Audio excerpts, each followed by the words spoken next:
ग्वालियर चंबल अंचल में medical mafia सक्रिय हैं। ये मेडिकल माफिया स्वास्थ्य विभाग से गांठ जोड़कर करोड़ों रुपए की कमाई तो कर ही रहे हैं, बल्कि ये भोले भाले लोगों की जान के साथ भी खिलवाड़ कर रहे हैं।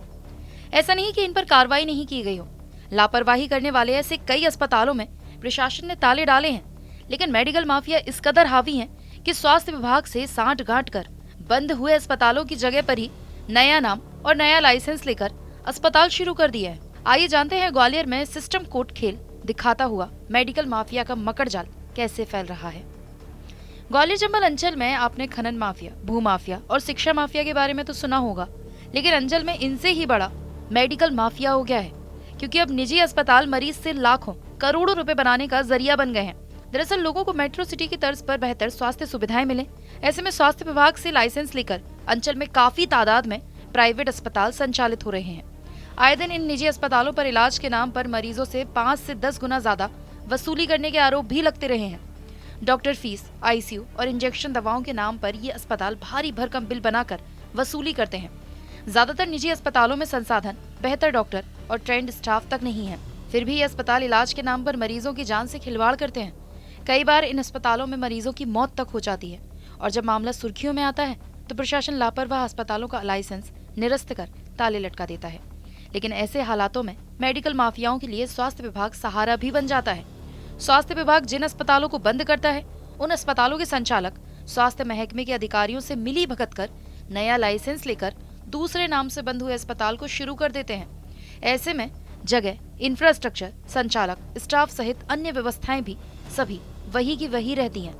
देखिए, यहाँ पर एक सबसे बड़ी समस्या है नॉन मेडिको हॉस्पिटल संचालकों का खेल है ये पूरा, जिसमें वो लोग हॉस्पिटल खोलते हैं और फिर उन अस्पतालों में कुछ गड़बड़ी होती है तो जो जिम्मेदार हैं वो उन अस्पतालों को बंद करवा देते हैं, लेकिन फिर कुछ दिन बाद वही अस्पताल किसी दूसरे नाम के रूप में हमारे सामने आता है। ये बेसिकली एक पूरा सिंडिकेट है, एक गठजोड़ है स्वास्थ्य विभाग और नॉन मेडिको माफिया का। अगर जब तक इसको नहीं रोका जाएगा, जब तक जिम्मेदारों से नहीं पूछा जाएगा कि भैया भौतिक सत्यापन के बाद भी आफ्टर ऑल कैसे ये नए नाम के सामने हमारे आ गए हैं, तब तक इस चीज़ को रोका नहीं जा सकता। क्या लगता है कि स्वास्थ्य महकमा और जो ये लोग हैं माफिया, ये गठजोड़ है, काफ़ी पुराना नक्शे से। देखिए, जैसे कि मैंने अभी बताया कि ये एक जब भी हमें कोई अस्पताल खोलना होता है तो एक कागज़ जमा होने के बाद एक भौतिक सत्यापन होता है।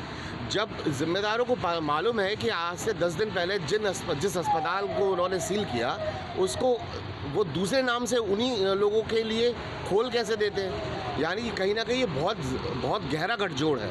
आइए आपको ऐसे अस्पतालों के बारे में बताते हैं जो पिछले दिनों बंद हुए और एक बार फिर से नए नाम से शुरू हो गए। केएम हॉस्पिटल, जो अब मैक्स हॉस्पिटल हो गया।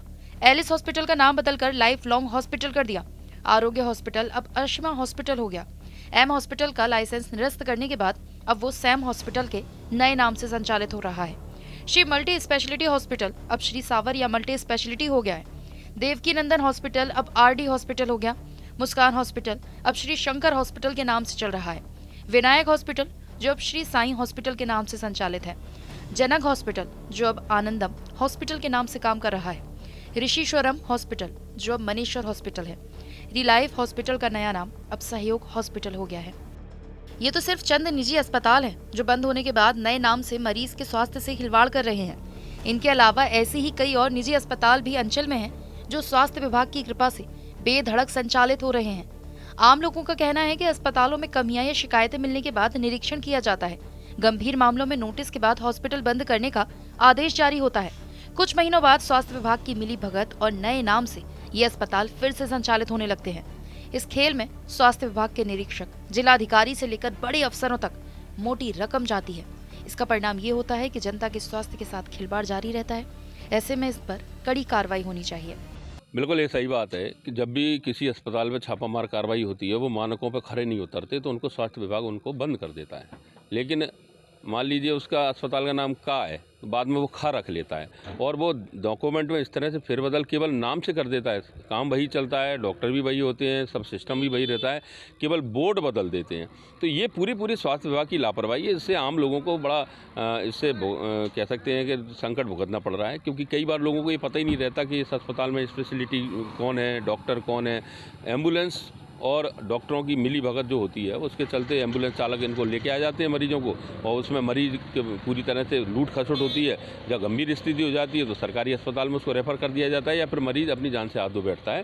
तो ये स्वास्थ्य विभाग की पूरी लापरवाही है। इस तरह से नाम बदल कर अगर दोबारा से काम किया जाए तो इस लोगों के खिलाफ सख्त कार्रवाई होनी चाहिए। लेकिन स्वास्थ्य विभाग भी कहीं ना कहीं मिला रहता है, जेबें गर्म होती रहती हैं, नाम बदलवा देते हैं, बोर्ड बदलवा देते हैं, काम वही चलता रहता है। मैं समझता हूँ इस पर कड़ी कार्रवाई होनी चाहिए। ग्वालियर जिले में स्वास्थ्य विभाग के आंकड़ों में 417 निजी अस्पताल संचालित हो रहे हैं। ग्वालियर शहर में ही लगभग 350 अस्पताल, बाकी डबरा सहित ग्रामीण इलाकों में संचालित हैं। बीते साल सितंबर में स्वास्थ्य विभाग ने 31 अस्पतालों के लाइसेंस निरस्त कर तालाबंदी की थी, लेकिन 3 महीने में ही 15 से ज्यादा अस्पताल को नए रजिस्ट्रेशन और नए नाम से खोलने की अनुमति मिली है। खास बात तो यह है कि इन नए अस्पतालों में बिल्डिंग और डॉक्टर के साथ स्टाफ भी वही रहता है। अस्पताल का नाम और डायरेक्टर का नाम बदल जाता है।